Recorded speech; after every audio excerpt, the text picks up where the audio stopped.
ഇഷ്ടത്തിക്ക് യൂസഫിനോട് ഇഷ്ക് തിങ്ങി നിന്നില്ലേ മുഞ്ചിൽ മികച്ച പ്രവാചകനെ തൻ പുഞ്ചിരി കൊണ്ട് വളച്ചില്ലേ ഇഷ്ടത്തിക്ക് യൂസഫിനോട് ഇഷ്ക് തിങ്ങി നിന്നില്ലേ മുഞ്ചിൽ മികച്ച പ്രവാചകനെ തൻ പുഞ്ചിരി കൊണ്ട് വളച്ചില്ലേ ആ തിരുദൂതനൊഴിഞ്ഞകലുമ്പോൾ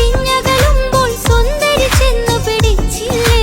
പ്രേമിക്കാതെ പോകല്ലേ ഈ പ്രേമം വിട്ടുകളയല്ലേ അസ്രമുല്ല